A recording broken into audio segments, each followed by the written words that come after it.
and conscious and recovering there for further checks, but this is a different magnitude. 2 cars, and let's hopefully wait and see what news we can bring you. So once again the safety car is deployed, the pack slows, and teams up and down the pit lane start to think about what they do next. Now the race director must be wondering how on earth he can communicate a message collectively to people to, if this is as flippant a remark as it can be, to calm down, because in what has been such a destructive race, it just keeps on going. It's been an angry race. Yeah, and some races are and some are not. You know, it's a 24-hour race that's like a 3-hour sprint. Well, Philip Hausbrook, or a 1-hour sprint, has pitted for Santalok in 25. This is the Gentleman Trophy car. And Bentley 8 is in. Where is that currently? 44. François Leclerc brought it in. This is the one that had its problems early on. This rip-off windscreen taken away. They're just going about their business. They're driving consistently. Jérôme D'Ambrosio did his stint and did a good stint. And Antoine Leclerc in the car currently.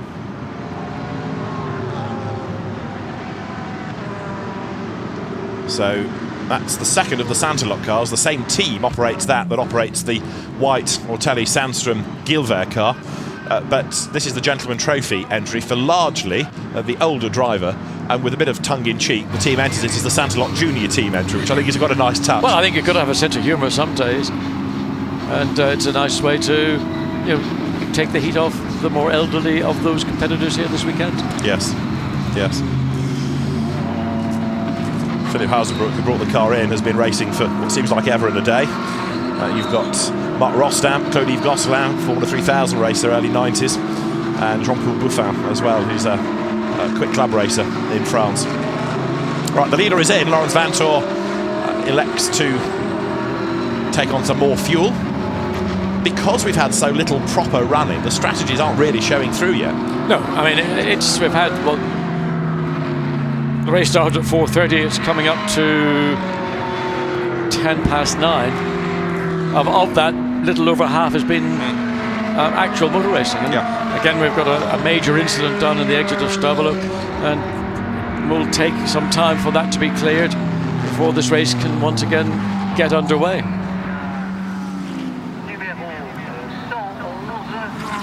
So it is, I'm afraid, a brace of Ferraris that are off the road. The race director communicates to the teams so they know which cars have gone off. Treble 3, Vadim Kogai, is, I'm afraid, one of them, and Triple 1 is the other, which was the one that Steve Earle was in earlier, and that had just been handed over to Marcus May. So those are the 2 cars, I'm afraid, that are involved. Number 1, Audi in replay getting away after its stop. Laurens Vanthoor. And it's Audi 1-2. Audi with its huge motorsport involvement these days. The customer programme, they're not works teams here, but the customer programme is such that there are Audi supported cars across a variety of championships, domestic championships, international GT championships, as well as the full works programme in the WEC. And it's a policy that's now starting to be followed, isn't it, by the likes of Porsche, by Ferrari, by BMW as well. Yes, the difference is Audi doesn't have a one-make championship for its car. So it does. The Chinese Audi R8 championship. Whereas, let's say, for example, Porsche, who have been the mastermind of one-make race series for many, many years, not just in Europe but all over the world, and as well as supplying cars to other forms of GT championships and World Sports Car Championships. But Audi have done, I mean, a truly remarkable job to develop their customer base and service that and provide a great product, a turnkey product that literally you pick your car up and you do a spares deal with the factory and you can go motor racing. And be at the front of the grid. And in relative terms, very economically. Yes, absolutely right.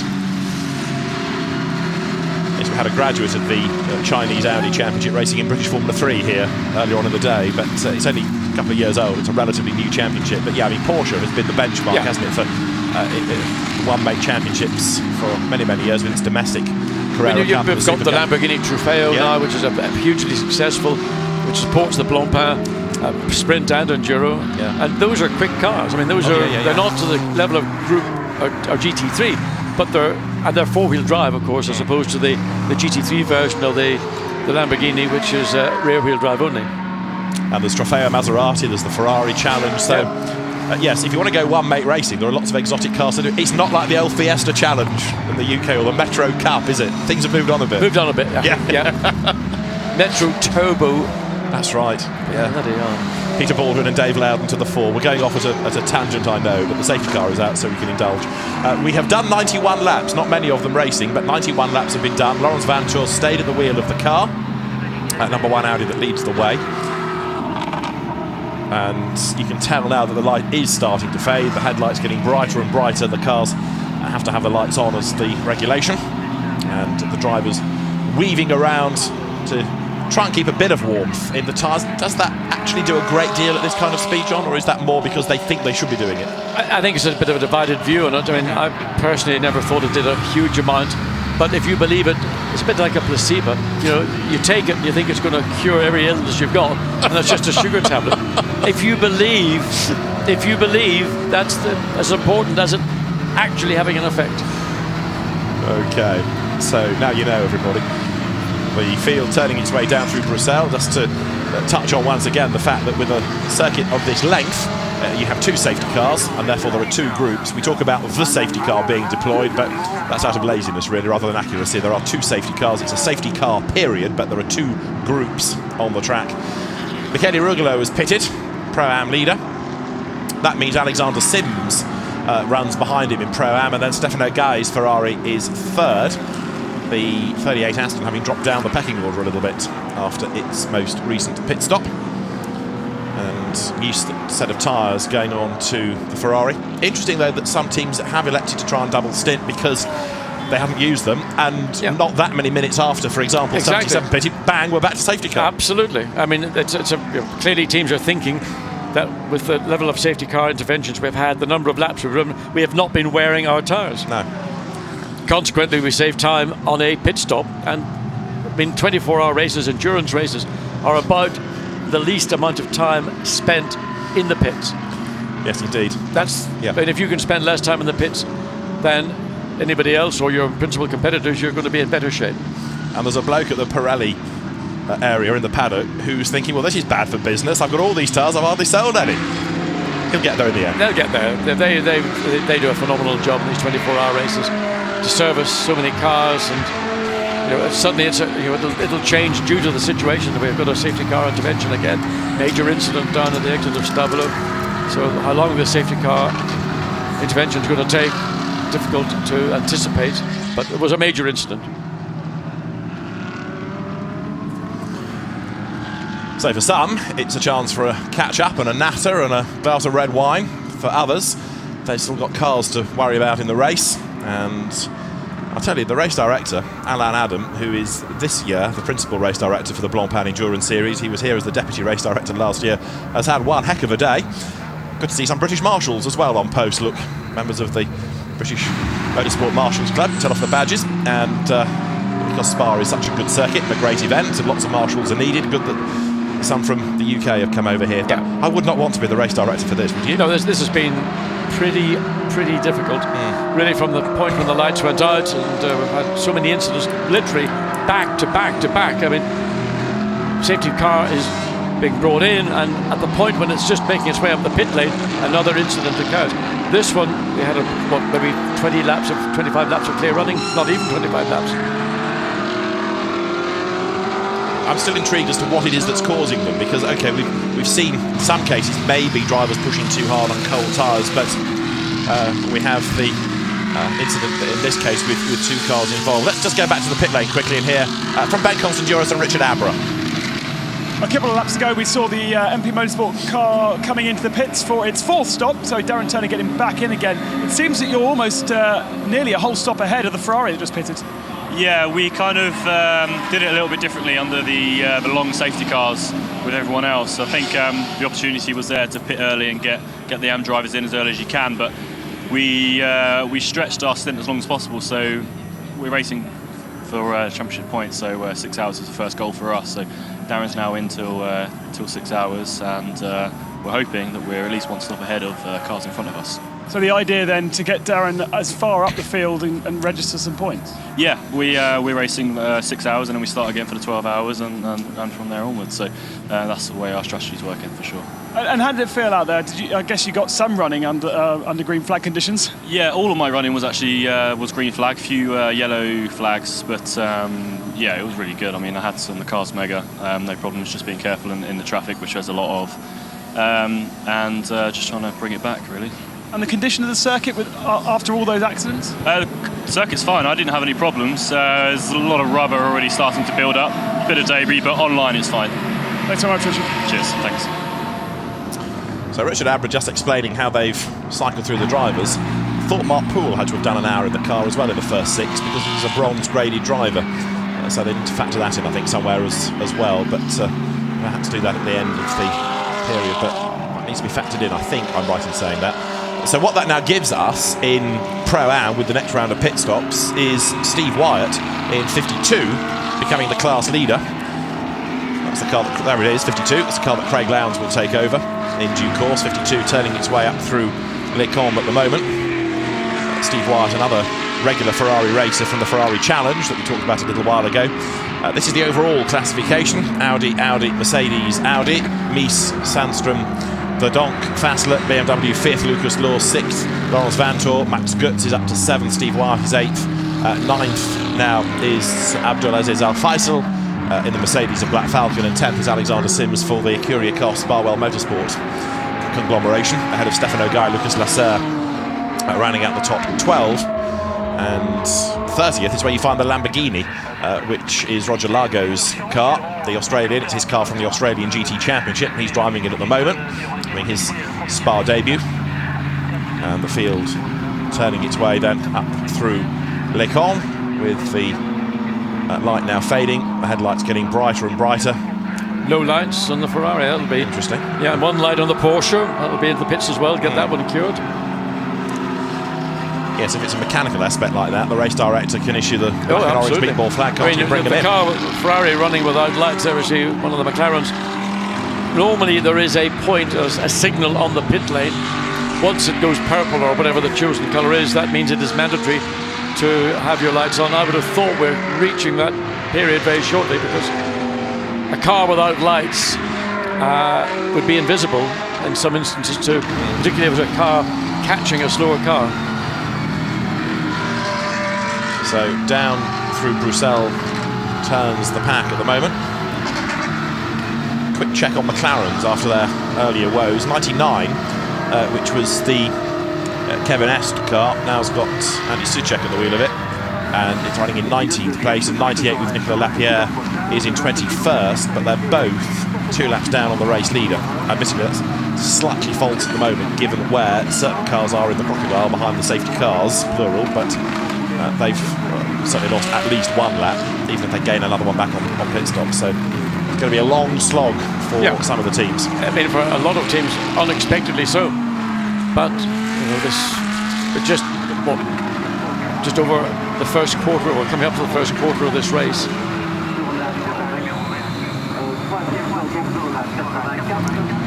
Hard to believe we've got another 3/4 of the race to go. I mean, the attrition rate is, to me, utterly and totally unexpected. As far as people have spent in the pits, you can see it's scrolling through at the moment with the number of pit stops and then the total time.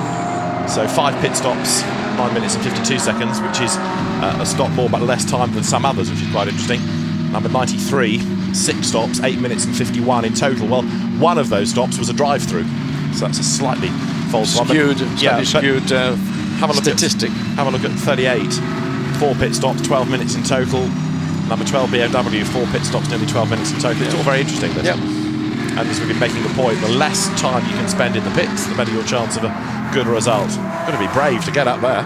Well, I think that is down at... Is that down to Stavelo or not? I thought that was Eau Rouge, actually, but I might it's hard to tell where it is. I think you're right, it is. It's the top of the radio. Yeah, there you see it's like a bit like Spot the Football, isn't it? As we widen the angle, you get another view. And it just, I mean, the hill from the bottom of Eau Rouge to the top of Radio, I mean, it is a breathless climb. Oh yeah, absolutely. And you can see, sorry, just to cut across, you can understand how cars in that major incident at the top of Radio is unsighted. They come through there, they're very committed, and they're completely unsighted. And therefore, when they get there, their options are, what do you do? Freeze, swerve, become another accident, create another accident. Absolutely. So it is a daunting corner, and yes, it has been sanitised over the years, but it's still a challenge, and it's still a circuit that the drivers love, and that's why they've come from far and wide to take part in the race. The irony is, by making the corner itself less of a left, right, left, it's made it quicker, and therefore, if something is going to go wrong, it's going to happen at a much higher speed and probably with much worse consequences. Indeed. If you had the layout as it was back in the 70s or 60s or wherever you want to go, I mean, it was a brake and a turn and a gentle squeeze of the throttle. I mean, nothing like it is today. I mean, these GT cars are going through it. They're certainly trying in a qualifying context to go through flat. Let's have news of the Pro-Am leading BMW, the Ecuria Cos team with Alistair McCaig, and he has caught up with Ben Constanduras. Down at Ecuria Cos with Alistair McCaig. Not yet driven the car, but the atmosphere looks very relaxed in here at the moment. Yeah, I haven't been out in the car yet. Alexander Sims is out at the moment. We're currently P9 overall and first in Pro-Am, so we're doing a good job up till now. But it's been a lot of safety cars, so it's just been a case of keeping our nose clean and keeping out of trouble. What is it must be a real privilege to have a works BMW driver placed in your team in Alexander Sims. Yeah, he's fantastic. I mean, it's the first weekend that I've worked with him, and it's a pleasure. You know, he's obviously very quick, but away from the circuit, going through data and all the knowledge that he's brought to the team has been fantastic. So yeah, he's a real joy to work with. And this is not the first time you've come to this event. Obviously, used to doing the 3 hours. How does it differ doing a 24 and a challenge for someone like yourself? I've done the Spa 24 hours once before in 2011 in an Aston Martin DBR S9. That was the first GT race that I've ever done, so it was a big step for me and Oliver Bryant, Andrew Smith and Joe Twyman at the time. We've now got 4 years GT racing under our belt, doing British GT, Blancpain, ELMS and everything, so it's a lot more relaxed this year. You know, we know what we're doing, we've got certain regimes with the car and all the rest of it, so you know we're really on top of it this year, and we're vying for a win basically. And what's the plan for yourself when you're getting in? I'm in the car. Alexander's coming in about 15 minutes. Oliver Bryant's going out for an hour, and then I'm going to be out. So I'll take the first stint in the pitch dark. And why is that? Why have you decided to do it that way? It's really a tactical decision. In Pro-Am, you can get points after the 6 hour mark. So we've ran Alexander, he's just double stinted just now, so it's really to maximise our position over the 6 hour mark to get the best points we can. Good stuff, thanks very much for your time. Great, cheers. Alistair McCaig, whose dad Hugh McCaig is the man behind the Ecuria Cos name these days, and Alexander Sims, the man behind the wheel of the car as we run behind the safety car. So the officials are busy at work, and let's just remind ourselves of what's been happening early in this year's race. Going back to 4:30 earlier today in the sunshine, and it was a busy grid of cars waved away by Felix Baumgartner, with Laurens Vanthoor starting from pole position. This enormous field of 61 cars released, heading down towards Eau Rouge for the first time. And the early drama came when we had the spinning Ferrari of Daniel Zampieri, contact between Nick Katzberg and Stefan Mucker, put the BMW off the road, damaged steering for Bentley 8, put it in the pits, and a spin for Pierre Hershey, put him the wrong way round. A puncture for Marco Ciocci meant that he had to head for the pit lane.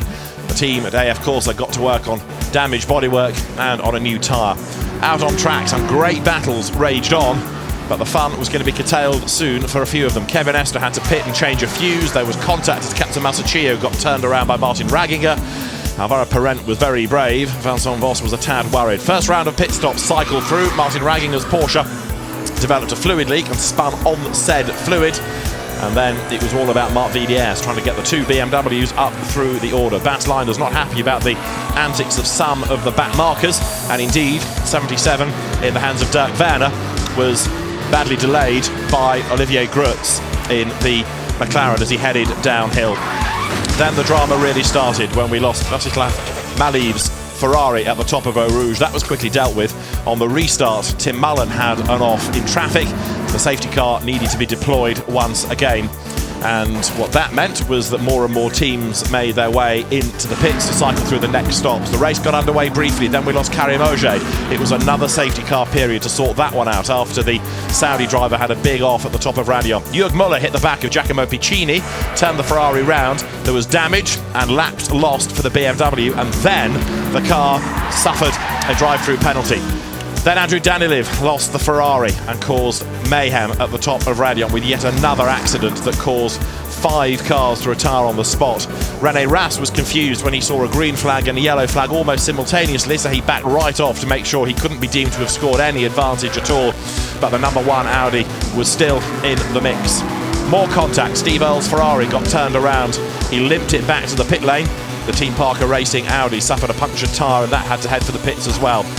Back onto the track came the repaired BMW, as then we had more drama. Number 11 Ferrari got caught up, Alessandro Bonaccini with Alexei Vasiliev. Those cars didn't suffer any damage, but they did lose time.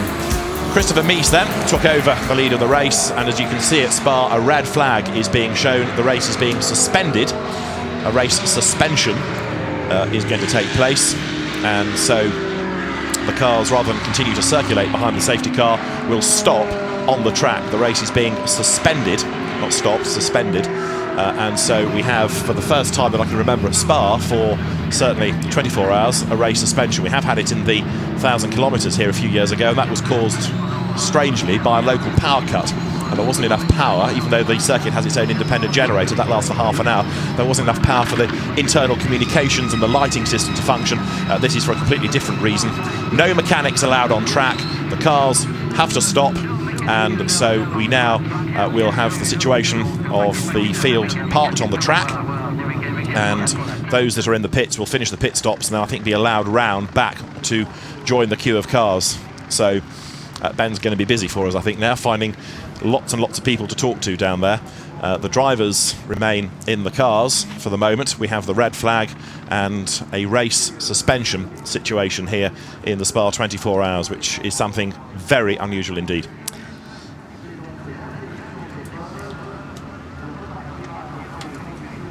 Now then, there is number 3 Audi, which was the leading car when it came in.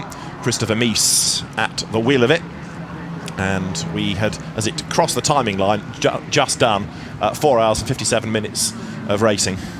And of course the clock carries on ticking while we have this situation. And there's the second safety car that has stopped its queue on the way down towards Pouhon. Yeah, so we've got 2 separate lines of cars. One there you see on the run down to Pouhon, and the other is stopped at the start-finish line on pit straight. And this is an indefinite stoppage.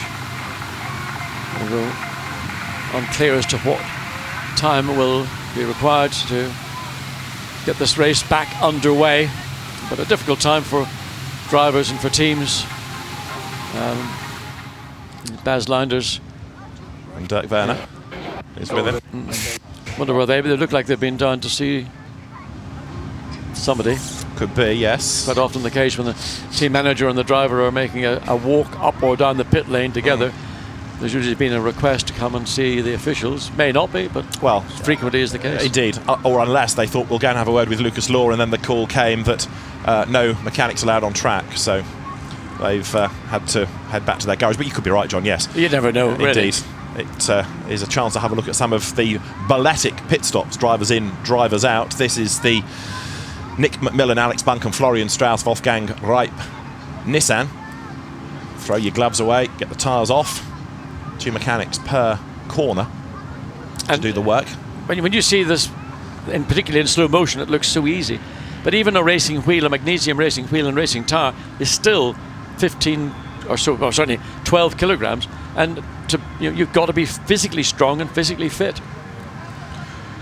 In fact, I met up with one of my old team bosses, Roger Penske, a while ago, and he said that in their racing in the States, in NASCAR, for example, where pit stops are such an integral part of that racing, he is employing people that were former professional football players.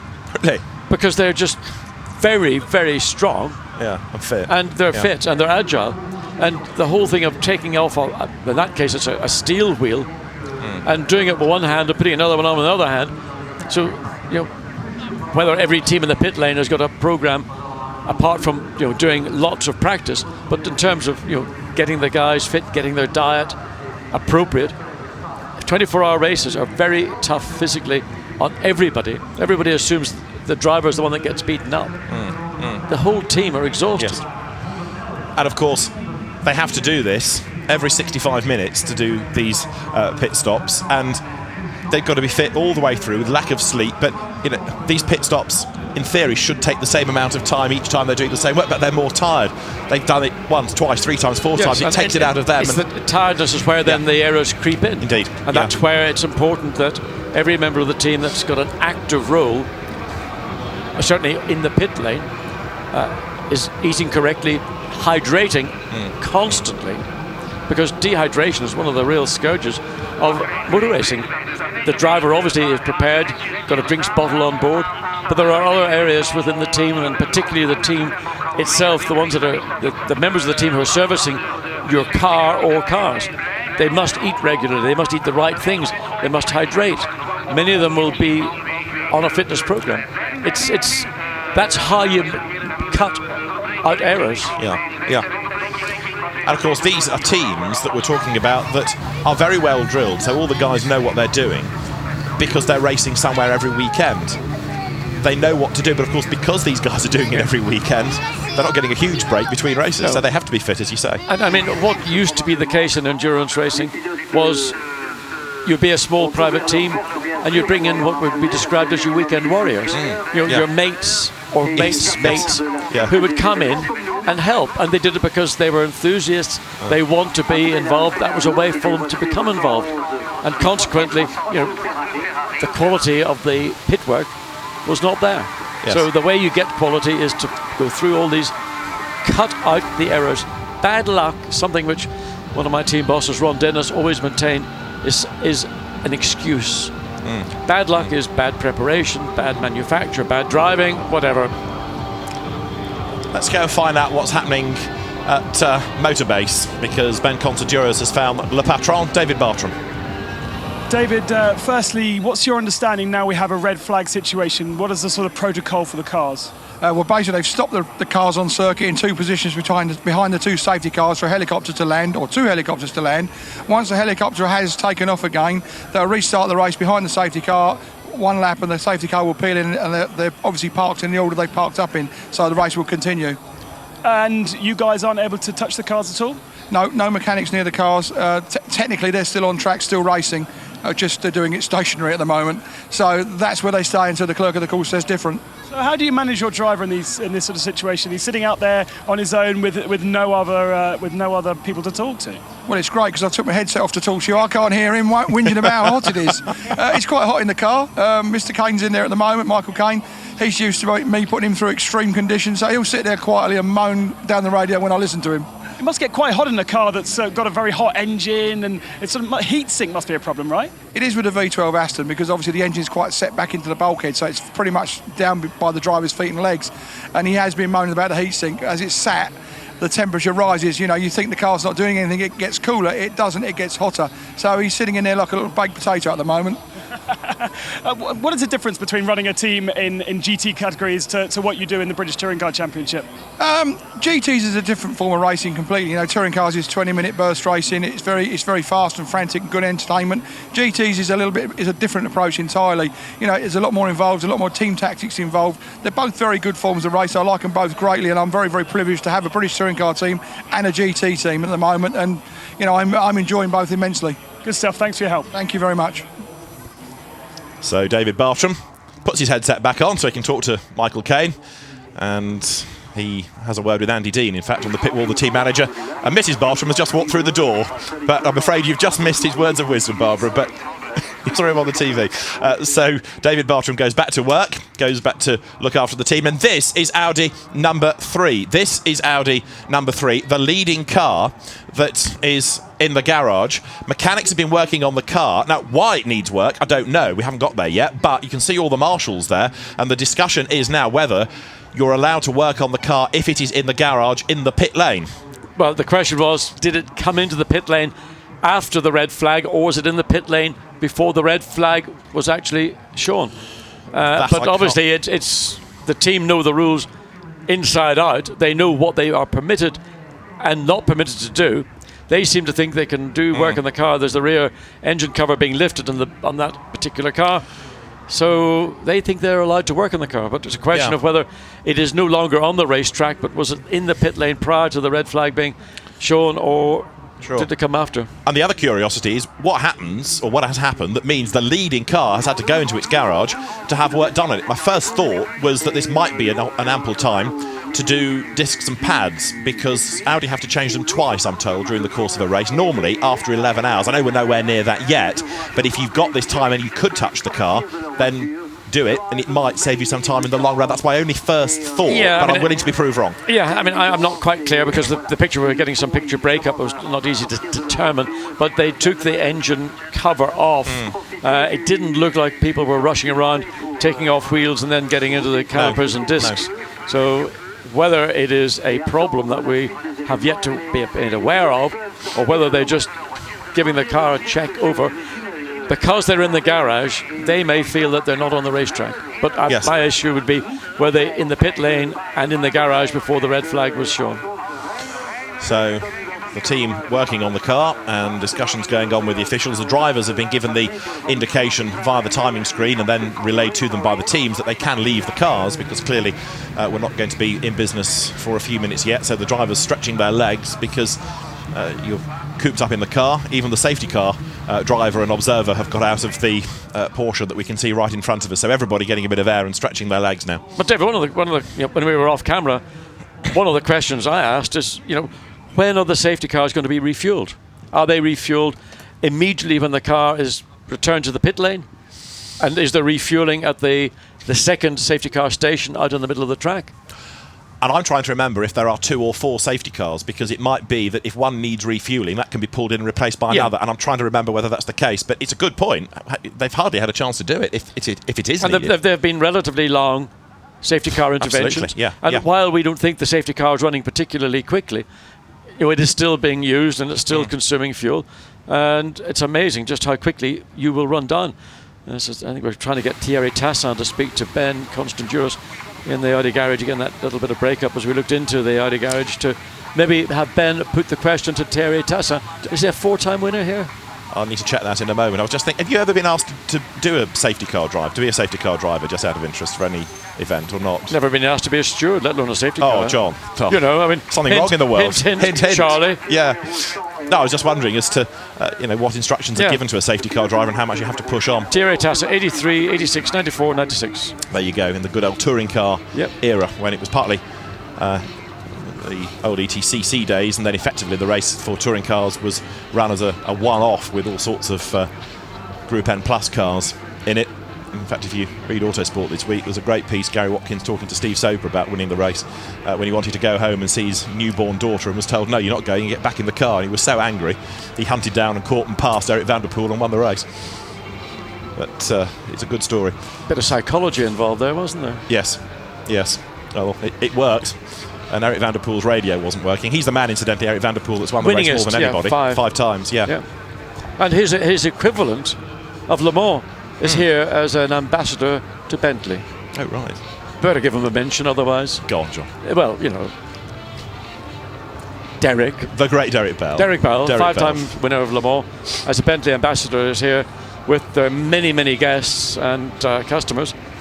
So I'm sure he's been entertaining them with all his tales, especially here racing at Spa on the circuit when it was the 7-mile or so circuit, and going down from Lake Coombe all the way down through Bourneville, Mazda Kink, down to Stavolo. I mean, driving part of that racetrack on my way back to my hotel, it is just plain awesome And to think that at one point the lap record was held by Henri Pescarolo in a Matra sports car at 161 mile an hour.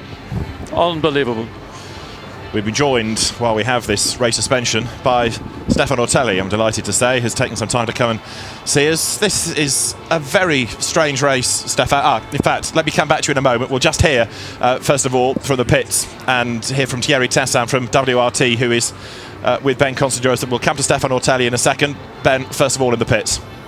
Thierry, an unusual situation with a red flag. A problem with your car, the number 3 car in the pits? No, not really. I mean, first of all, we are really sorry about the driver. We don't know what really happened, and we hope we are okay.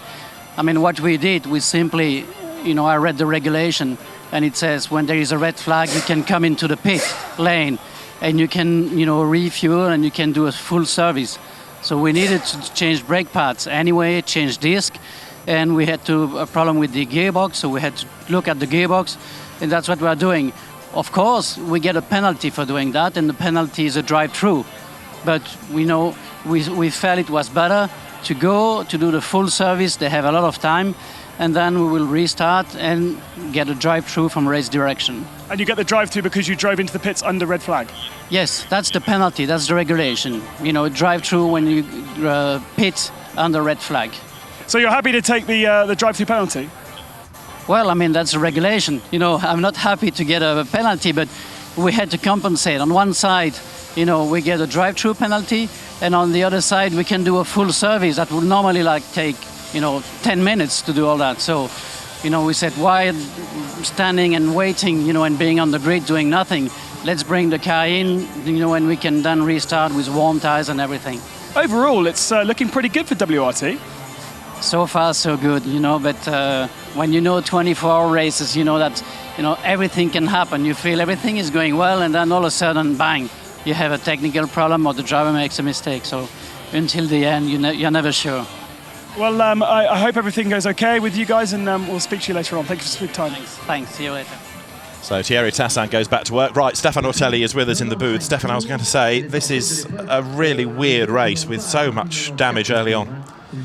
Yeah, I think it's first of all, I mean, we all think about Marcus. I hope he will be okay. He's okay. I hope he's okay. And I think the level of risk is always high. But this is a great race, I mean, it's everybody is fighting hard. The amount of accident, I mean, I don't really want to talk about that. I think it's a lot related to the way that we restart with cold tires and things like that. And you can. All the best drivers can also do mistakes. I mean, you can't blame these kind of crashes. I mean, I remember the WRT team, they were running here in the GT Tour French Championship a month ago, and Marcel Fassler, and André Trellier and André Lotera and Trellier has some problems. So I mean, I know it's possible. Even the best one can have problems. So it's difficult. Sorry, I'm a bit nervous, but I have to say having a red flag is never good because it's something complicated. I hope Marcus will be okay. Let's just have a quick look at number 3 Audi on the screen, Stefan, because the team we've just been hearing are doing this disc and pad change. They know they're going to get a drive-through penalty for that, but what we're just going to show is that the red flags go out on the circuit, and then the car came in after that red flag. So the team accepting that it's going to get the penalty, the red flag shown, and then the number 3 Audi. I mean, we'll get there. Comes in. Thierry Tassin is a great team manager. I mean, he's my team manager at G Drive at Nürburgring, and I'm sure they will come back. He's doing the right thing. I think it's always depending when for example, the safety car is in or out, or when the red flag is in or out. Sure. But for sure, we're gonna have a big fight. There is also very good contender cars. I mean, I've been fighting with Werner in his BMW. I think all the cars are really, really strong, and we're gonna fight like crazy. Not the only car to come in either, number 3, because as we just got a glimpse on that shot, there were 1 or 2 others coming into the pit lane. So there you go, a whole raft of them. Of course, some of those will be in the endurance pits, but as we now know, there's a drive-through coming for number 3. All right, let's talk about some happier things, because there's your car in second place, and it's had a really good run so far, hasn't it? You must be pleased. Yeah, I mean, we have been driving very conservative, and at the same time, the Audi is really strong. It's always been strong here. For the corners, we have a very good balanced car so far. no mistakes. It's a good team. It's very, really nice to be at Saint-Eloque. We're gonna fight the other Audis and also the BMW and the Mercedes. And I mean, it will be a long, long way. And especially with all of what we can see, it's we have to think if we can land on the podium at the end of this race, whatever is the position, I will be already very happy, I have to say. John and I were talking early on in the race when you were in the car about the fact that every year GT racing has Stefan Ortelli in it, and every year you are as enthusiastic about it as ever. There's always a smile on your face. You're always keen. Every weekend you seem to be in a GT race somewhere, but clearly you love it as much as ever. Go back to '98, you were winning Le Mans. Over a decade ago, you won here in the Freisinger Porsche, the NGT car. Fast forward to 2014, here you are, running in second place, still loving it, yeah? Yeah, I think it's also for me really important, and I'm so pleased that I can finally score some good championship win with Audi. I mean, the last 2 years we've been champion, whatever it is, in the Endurance or Sprint Series with WRT Audi team, and I'm really delighted with that because I had to say that I started with Audi in '99. I did a decade with them as well, with some split in between, and I was not doing all in a row. But now, since I'm back in 2009 with the Air program, I've been driving this car every year, and it's my 5th time here with the same car, with the same brand, and I have to say thanks to Audi, it's great. You can be delighted, but it's also because the other guys, the older one, when I was starting at Porsche, they were there and they were enjoying every day. I'm talking about Thierry Boutsen or Hans Stuck or Bob Volek, of course. He's the one who teach me so much. And I think, first of all, you have to come with a big heart and a lot of joy on every race you are doing. And that's exactly what I'm doing. This place must have happy memories if you go back to that win in '03, because that was done from the sort of second class, as it were. I know the weather helped a bit, but that was a massive result. Yes, it was, and I have to say, inside, I feel even more emotionally attached than the Le Mans win. Really? Yeah. It's of course Le Mans is the most prestigious race in the world in terms of GT and sports car, but this win was really important. Also, it was due to the fact that Norbert Singer, which is the Le Mans legend, he won. Yeah. Let's just come back to you, Stefan, in a moment, because we're going to hear from the ultimate boss of Audi. Dr. Wolfgang Ulrich is in the pit lane. Thanks to him. Thanks to him, indeed. He's with Ben Constanduros.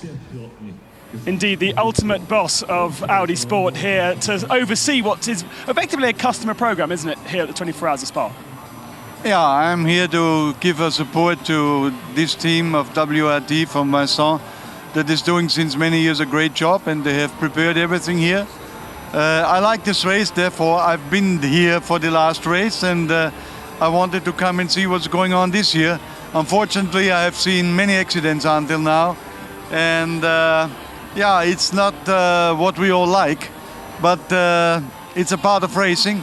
So I hope that none of the drivers is really strongly hurt, and whatever the race directors decide, safety is always first.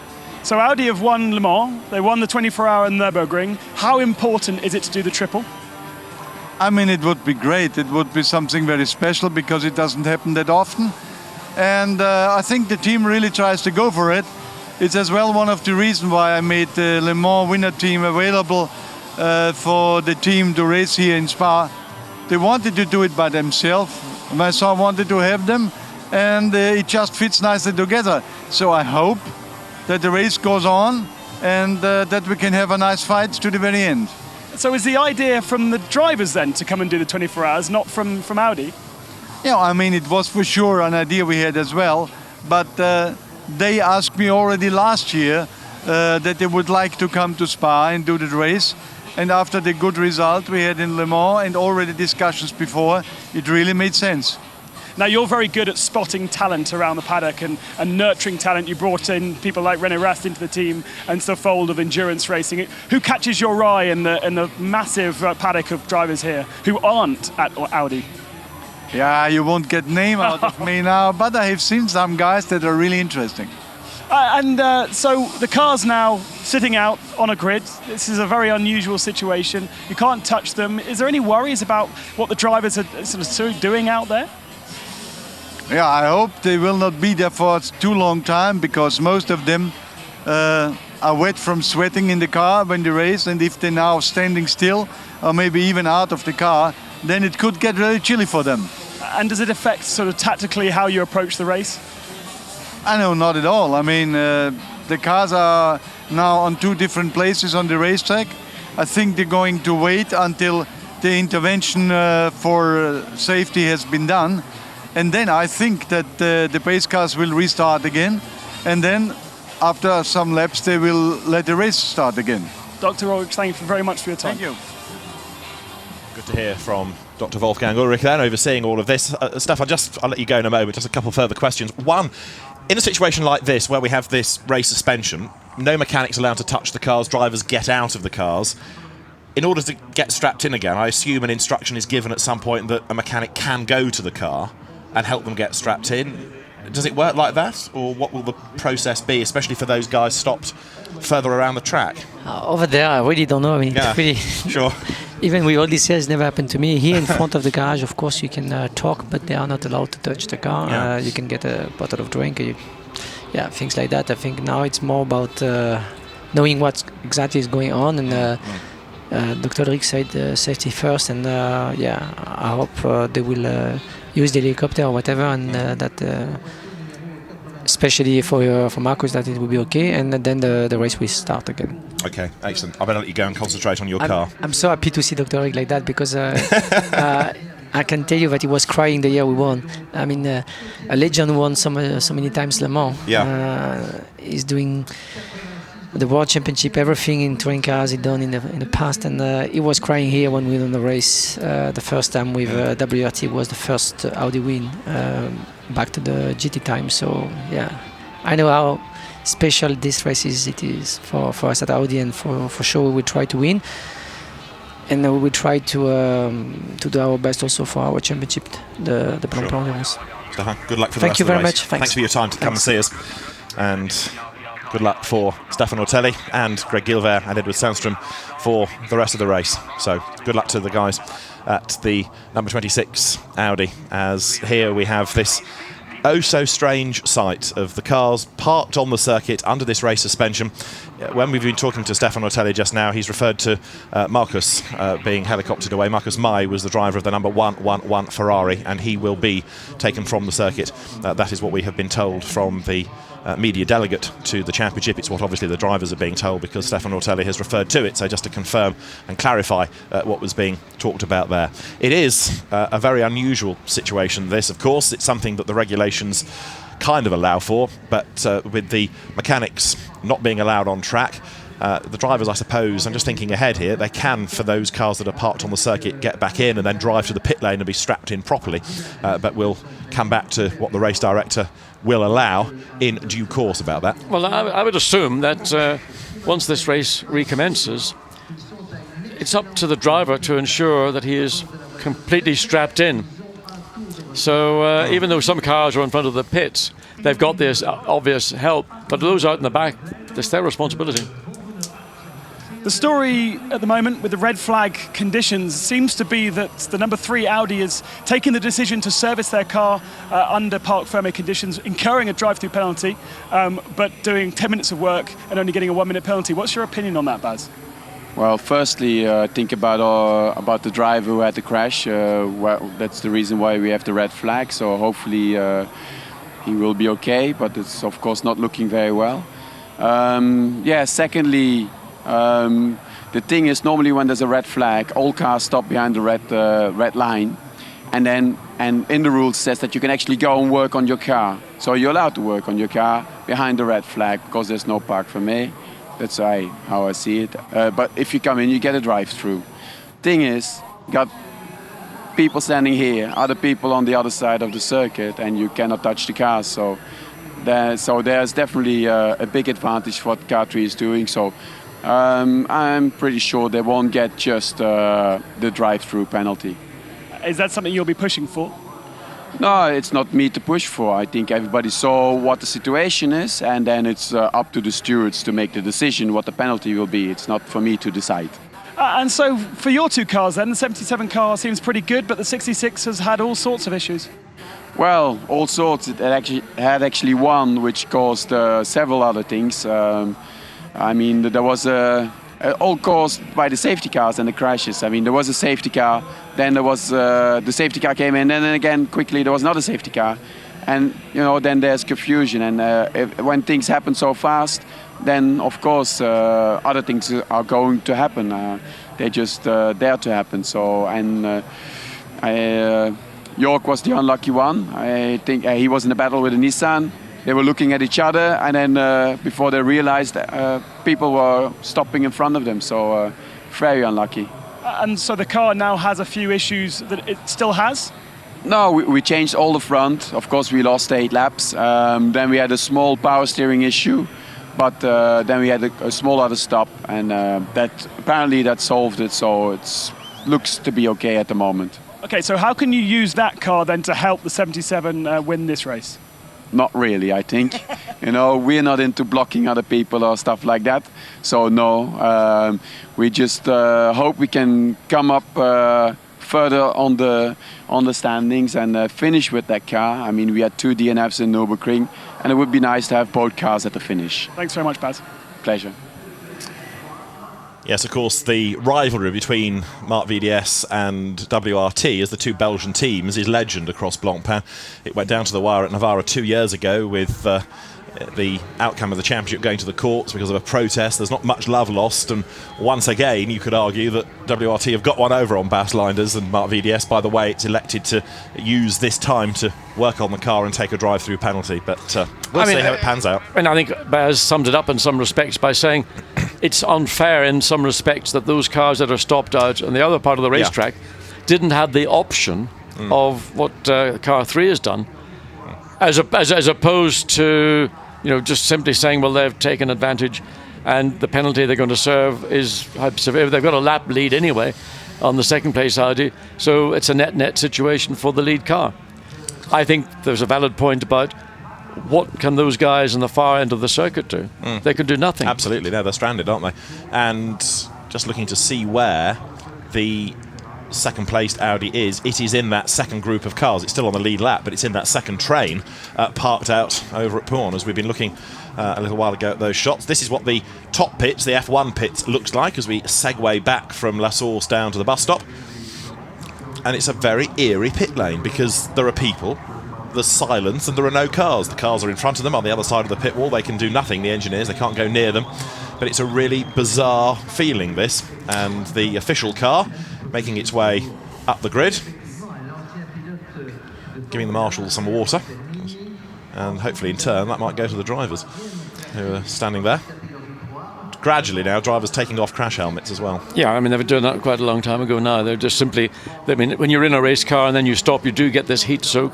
So the best thing to do is get out of the car and just let nature help dry you or cool you down. And, it's been quite a long time now since the red flag was issued. So drivers, I mean, quite literally, if you can go and get a towel from the pit lane and use that, or simply even change your overalls. I don't think the regulations preclude you from doing something like that. But there you can see around the circuit there's a lot of sort of barbecue smoke going on, and part of the atmosphere of the racetrack comes alive with the lights and the atmosphere, the sideshows that are all part of 24-hour races. The other factor here, because we had such glorious weather, we're going to get, as we go through the night, potential for fog. Yeah. And there was fog certainly when I came in this morning, and it was 9 o'clock when I came in, and there was certain parts of the circuit there was still a residue of fog. You came in a couple of minutes earlier than me, and I'm sure no doubt you got held up in it. But I would imagine around 4 or 5 or 6 o'clock in the morning, we could have a situation where visibility is so limited for a variety of reasons, not least of all if there's an incident where you need a medevac helicopter. It can't either get in or get out, so you have to stop a race. I mean, this happens at Nürburgring. I think it happened, I don't know if it was this year or not. Certainly last year they had to stop a major, of the rain. Yes. And I mean, take Daytona 24 hours. It's quite a common occurrence there to have a similar situation where the circuit gets fogged out, have to throw a red flag, and they've lost up to a couple of hours on occasions due to the weather. I seem to remember being at the Bathurst 24 hours, the second year the event ran, the second of the 2 years it ran, and that had to be stopped because of the amount of water on the track, and it all eats into the duration of the race. So this is the pit straight, looking down at the cars, drivers' crash helmets on the roof, drivers talking to one another, and a situation that a number of them perhaps will not have experienced before. Stefan Ortelli saying it's never happened to me, this. So there is the first of the 2 safety cars at the front of the grid. No mechanics allowed on the track. That message is still very clear to the teams. And of course, with drivers having unplugged themselves from the intercom and got out of the car, then they can't talk to them either anymore. It is 10 o'clock local time. We have now just under 18 and a half hours of the race remaining, and it has been a Spa 24 hours, indeed a motor race like no other. The amount of early damage and drama that we've had and the size of the incidents has been absolutely unparalleled. I can't remember an event that I've been involved in, either as a driver or as a broadcaster, that has been as, just, I call it angry, and that's not because people have been driving badly. It's just that it's been that kind of race. It's had that kind of feel to me, and people are pushing. It is an extremely competitive race through all 3 categories. Let's try and catch up with what's been going on in Pro-Am. Michele Rugolo had a good run in the 52 Ferrari, and Ben has caught up with the Italian. Pro-Am fighting for victory is the 52 Michele Rugolo and the Australian car. You've changed nationalities for this race. Yeah, I have some friends from Australia, and I have the pleasure to do the race with them. It's always a lot of fun. And you're out just a few moments before the red flag flew. It looked like it was advantage yourself. You were leading the class. Yeah, actually I've seen. I was in the car still with the safety car, and I've seen the 2 cars really bad. We were leading the class, and then with the game of the pit stop, we end up, I think, in position 4-5, but we are still in the lead lap, not far from them. I think we have a competitive lineup of drivers, so let's see. In the Pro-Am category, with all these different machines, what is the advantage of a Ferrari? I think we have a car that is pretty well balanced everywhere. I mean, we can be very quick in the fast corners, good engine, and we are not struggling so much in the tight corners, like for example Audi I've seen, and also BMW. They are very quick on the really, let's call it infield, and on the really tight part, but they are slower in the fast corners, like Blancpain and Eau Rouge. So I hope that this kind of behave of car is gonna work at the end of the race. As the pro driver in a Pro-Am team, how much work do you have to do with the other drivers to get them up to speed as to what you're up to? I have to say that with Craig Lowndes, you have to do no work at all, because he just need to do few laps on the circuit. Actually, he didn't have the chance to drive so much during the weekend, because it was a pretty short weekend actually, and is going to be there for sure in the race. Even in the morning, the warm-up, without taking any risk, the lap time was already very good with all tires. Piccini, there are no words to teach him. Maybe it's the other way around. And Steve Wyatt is a person that is listening really well. So actually, with just a little bit of video and of telemetry, we achieve good results. Was pretty good yesterday. He did 25 consistently, which was one of the best bronze driver overall.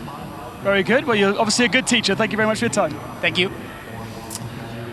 Michele Rugolo then sets off back into the Ferrari showroom, the AF Corsa garage. It's a deserted one at the moment, with all the cars out on track, and there in the darkness is the pit straight. Michele Rugolo, hugely experienced, very, very quick Ferrari racer. And look down on the grid, McLaren, Bentley, number 7 Bentley after its earlier delays, down in 36th place. Guy Smith is the man, can't say behind the wheel, but you know what I mean, that stood near the car. Andy Soucek there, next to his 19th placed McLaren that lost a lap earlier when Kevin Est had to crawl back to the pit lane with the fuse that needed changing. Yeah, a few minutes ago, Andy Soucek, I saw him on a mobile phone, and I wondered, where would he have had access to a mobile phone? Does he possibly carry one in the car, or is that part of what the team do, or was he able to happen to find one, or was he just simply handed one? Don't know, unless he has it in his overalls, just in case of. Well, I just wonder. Just to say, he was on the phone. I don't know if he was ringing up for a pizza delivery or something, but he's probably tweeting. I don't think he was. I think he was having a conversation from what I saw. Okay. Here we go. In the pit lane. There we go. Yeah. Go back a few years, of course. Some people, in the era of Jerry Marshall and Tony Lanfranchi, used to carry a lighter and a packet of fags on them in case the car stopped out on the circuit. But things have moved on a bit. Drivers are a bit healthier than that nowadays. Well, they probably had a cigarette lighter in the car as well. They just pushed it in and took the old ciggy out, and that's been something that's fairly well covered by lots of series around the world. But in today's climate, wouldn't be appropriate. No, indeed. There's a wonderful old video called Vintage G&T that's a season of production saloon car racing with Jerry Marshall and Tony Lanfranchi, and in one onboard shot there's this orange thing that gets in the way of the lens, and Jerry explains that his anorak, which he put in the car because he was so convinced it was going to break down. He thought, I'll take my coat with me, I don't want to get cold. But legends like that you don't have anymore, sad to say. All the best, they've gone. Now, that's looking down from Eau Rouge, with, on the right, down at the foot of the hill, the disco has started, the funfair is in operation, all the traders are there, and the social aspect of the event is maybe a little bit subdued now with the dramas and the incidents that we've had, but the fans out in force. It's always a massively popular weekend. If you've never been to the Spa 24 Hours, I would commend it to you, because it's perhaps a purer motor race than is Le Mans. You don't have quite so many people, you don't have quite the same alcohol-fueled content in the campsites, but everybody that's here is here to enjoy racing. They're all enthusiasts, and yes, they have a good time and enjoy themselves off track, but it's a real enthusiast race at a great circuit. Yes, I mean, as I mentioned earlier in the broadcast, I think it's the more true of all the 24-hour races. Nürburgring 24 probably very similar in that the race is for production-based GT cars. The kind of car that many people watching tonight will be aspiring to own at some point, or maybe are fortunate enough to own. And brand loyalty, brand support is something that, is a highly fought and sought marketplace for everybody here who is a manufacturer. So the Pirelli technicians are there having a discussion about tyres and saying, well, we don't know much because we've not done too much racing on them, really. Well, there is going to be an issue when this event gets back underway, and Dr. Ulrich was referring to it, I think, is that the drop-off in ambient temperature in conjunction with cold tyres that also may have picked up little bits of dust, mud, muck, whatever gets on the racetrack, rubber. So getting those tyres back to a clean and ideal temperature is going to take caution. Yes, that's going back a little bit to something David Bartram was talking about. He said, we'll do a lap and get the race back underway. Well, surely it'll take more than 5 or 6 to get proper temperature in. Absolutely. Some race directors increase the pace of the safety car, don't they? So the cars go quicker to get the greater temperature in, and then he's happy to release. Yeah, the trouble with the safety car, no matter how quick it goes, it can't go quick enough. No, true. To really give any significant improvement in tyre temperature. So it's really in the hands of everybody, once the safety car returns to its station, that they bear that in mind. And it's under braking, it's under traction, not so much maybe in high speed corners, because there the downforce has an effect, but nonetheless you think you're secure, and all of a sudden the tyre just loses adhesion, and then you're in trouble. So looking into the variety of garages on the Grand Prix end of the Spa-Francorchamps circuit, this new complex contrasts to the charm of the original complex on the exit of Stavelot, or on the exit of La Source hairpin bend, and it runs down almost to the entry point of Eau Rouge.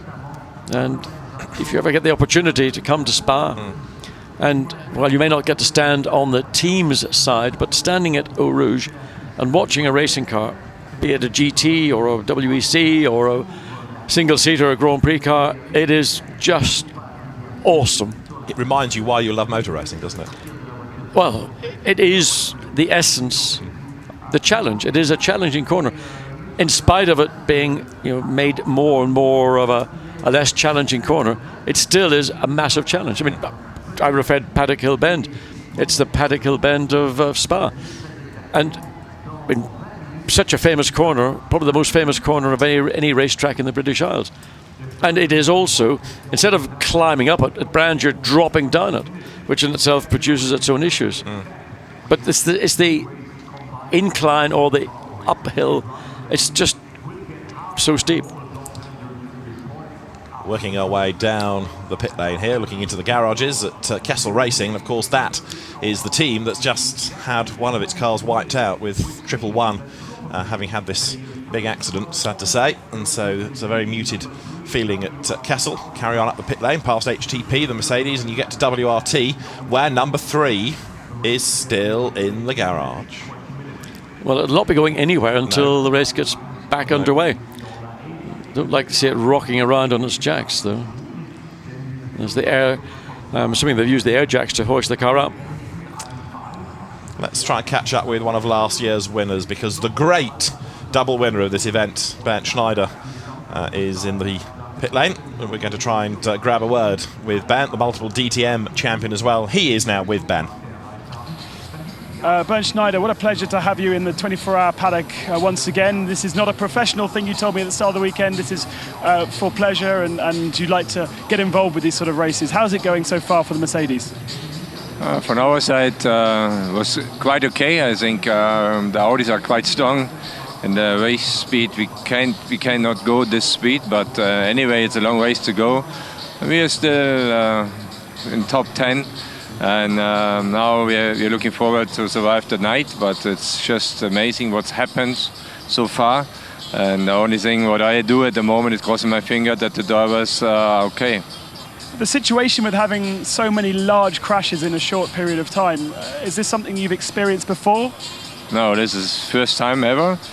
I mean, it always happens that if you have so many cars on the grid, that some quicker cars and some slower cars maybe has some problems. But anyway, in the past it's worked pretty well, and I don't know what went wrong today, but it's a shame, and it shouldn't be like that. How tough is it driving? All these cars are exactly the same spec. You have pro drivers driving them at 100%, and you have gentleman drivers potentially driving them at 70 or 80%. How difficult it is for the faster drivers like yourself? I mean, it's for everybody difficult. Even for the gentleman drivers, it's not easy because they have to judge who's behind, and it's not easy to see how much quicker is the car behind. And also for us, you know, if you are dying a bit too hard, then the race is immediately over. You have to find the right solution, and the best thing is if the drivers being good with themselves and respect each other, and then it should work. But of course, the respect have to be from both sides. And obviously the magic of this 24-hour race is partly down to it being at Spa and this amazing circuit. How much of a contributing factor, and how hard is it actually to do a fast, good lap around Spa? Actually, it's very hard because it's very difficult to get a clear lap. And even in free practice, you always have some traffic. And the best thing was for me Super Pole. I had 2 clean laps, and I really enjoyed that once. Even in the race, my first stint was just following other cars, and it's very difficult to overtake. And if you are close, you're losing the downforce in the front, you're suffering in Eau Rouge and Blanchiment. And this is the corners where afterwards you have to straight to overtake. But if you can't follow close, there's no way to overtake. And it's a shame, but it's a challenge, and it's a lot of fun to do. So really difficult in the light, even harder and almost impossible in the dark. How do you find those apexes when you're traveling 150 miles an hour? Yeah, in the night you have your points. You know where to brake, to turn. But the problem at night is especially to see which car is in front of you. You know, if you have an earlier braking point than you have, then you are in trouble.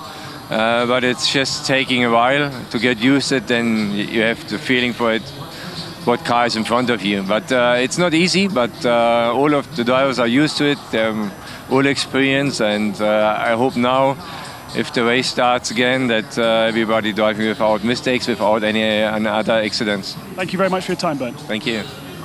And we now have on the timing screen the caption to say all drivers in cars now. So the drivers getting themselves ready to get back on board. Yes, I mean, Bernd Schneider says it, I think, exactly as it is. Common sense, logically. And I mean, a driver, particularly in his case, of a great deal of experience and a huge amount of success, it's not rocket science. You've just got to use your intelligence. Yeah. And there are occasions you're going to have to concede. And if you have got this mentality that you're never going to concede under any circumstance, then you are a liability. And I just hope that we've had an appalling start to this great event, and let's hope that for the remaining part of the race that we can have good motor racing, exciting motor racing, but everybody respecting each other and respecting the limits of the track. So you can see the drivers now, crash helmets back on, and they'll be able to strap themselves in to an extent, but it might be that a mechanic needs, or a marshal needs, to make sure that they are strapped in and that safety has been adhered to. So there, you can see the drivers trying to clamber back into the cars. Here we're looking at 116, which is the Ferrari run by Soft Rev, the Jerome Policon team. Eric Dabar, that is, getting back into the car. And that's 20th. In fact, we hardly touched on it. It did have a coming together at La Source with its teammate, the sister car. 116 is the car, incidentally, driven by Fabien Barthez, the goalkeeper, or former goalkeeper, part of the French World Cup winning squad of 1998. But on the Pratt perches, they of course are getting ready, and very shortly we'll have the cars being released once again. But how many more laps they will do behind the safety cars, we've been touching on. They need to get everything back up to temperature. We'll wait and see. But as John and I were talking about a little while ago, Alain Adam, who is the race director, has earned his corn already in this event. He's had so many dramas to sort out, and this unprecedented stoppage. So he has really had to make some tough calls in race control, and they have been good ones. So he's making sure that things are dealt with as swiftly and as effectively and safely as possible. And this rare situation of a race suspension, which we have had now for close on an hour, about 50 minutes. We've been in this race suspension mode now, just looking back to my notes of when the flag came out, which is at about 21:26, so we're not far off an hour. And we can go back to the pit lane and find out a bit more about matters Bentley. Andy Merrick's car runs 36th, and Andy is with Ben. Andy Merrick, what are the fortunes of the Bentley so far this race? Obviously so successful in the 3-hour Enduros we've had on the lead up to this race, but the fortunes haven't been quite the same here. No, I think we were victim of some of the debris on track from the very early safety, well, all the crashes that were happening early in the race. And when I was in the car, we got a bit of debris into the suspension. It's just damaged our braking system, which is a quick repair. The Team M Sport Bentley did a very, very good job to be able to repair it in such a quick time and get us back on track. But we've lost a few laps, so yeah, not something that we could have covered for, unfortunately. And I think, as I say, victim of the crazy start to this race. Is it something you've ever experienced before, this sort of thing? No, not at all. So, yeah, we'll have to look into that. I don't know. I don't think there's anything necessarily that we could have improved on or done anything differently. I think it's just one of those freak things. But it's happened nonetheless. But we're a few laps down. Saying that, though, the pace of the car has been good, and especially during the stints, as usual, the car is very good in its tyres. So, we're hopeful that we can try and get some laps back. But obviously, we're on track now, losing time, but not able to make it up. So we'll see. But everyone's pushing very, very hard. It must add lots that you've got basically a team with rally pedigree, because they're used to changing things really fast. Absolutely. There's never a challenge that's too big for Team M Sport Bentley. That was seen at the very first race in Monza when we had a crash in qualifying, and they moved hell and high water to be able to get us back out. And yeah, I can't speak highly enough. I mean, it is their first 24-hour race, but we've done a lot of testing, and you wouldn't think it the way the team are performing. It's their usual top standards. Fingers crossed the rest of the day. Thank you. Thank you. Thank you very much. The drivers in their cars, but no engine start, so we aren't quite at the point of getting ready to go. Now the officials have gone back to have a word with the Team WRT Audi personnel. It's all to do with this car in the garage. We've heard the background to it. It pitted after the red flag. Work was done on it. A drive-through penalty given. The team accepting that, because 1 minute of a drive-through is a lot less than losing time in a real live green flag situation. But it may be that there's a bit more to the story, because you can see some of the officials there. The guy in the black t-shirt, for example, brings official documents, and they will have to be looked at and signed and agreed on by the team. And if they don't agree, they can go and see the race director or the stewards and appeal. Vincent Voss there with his back to us in the white shirt has just arrived on the scene, one of the team principals, so he'll need to be involved in these discussions as well. Wolfgang Ulrich looking a bit more sanguine about life, but he's taking a rather more overseeing role to all of this. So Marcus May, as we have been hearing, has been airlifted to hospital, and now that that situation has been dealt with, we wish, of course, all the drivers that have had incidents in this race well. More news when we have it, of course. We are dependent on what we can be told before we can tell anybody else. So we wish the drivers well from the incidents we've had thus far, and as soon as we have confirmed news, we'll tell you. So the discussions continue down at Team WRT. I suspect Ben is on his way to go and find out more, but the animation is increasing, isn't it now? The sign language, the semaphore suggests that this isn't quite as calm a pit as it was maybe 45 minutes ago. We shall find out, but officials have been down there and discussions have taken place. Christopher Mies brought in number 3, but is he going to take it out again? Engines start now on the timing screen, says the caption, so the engines can fire up. There is the sign being given on the track, and we're going to have a word, if we can, with people from Audi. Ben's down there. Ben, go for it. Vincent, is that the penalty you were expecting to have for the transgression? The penalty you expected? No, the penalty in the book, it is a drive-through. So we should be able now to go at the end of the pit lane and start the race when... Attention. Okay, they're moving the car now, so we're going to get out of the way. Okay, so he's expecting a drive-through. Okay. Sounds like there's more. Do you know what you got, Vincent? Do you know what the penalty is? They call us at the race director, but actually it is quite clear in the book. You can come on the red flag, you can come into the pit lane, you can work in the garage, do whatever you like, and then you have to serve a drive-through. That's what we will do. And the documents that you signed, the document you just signed is normal protocol?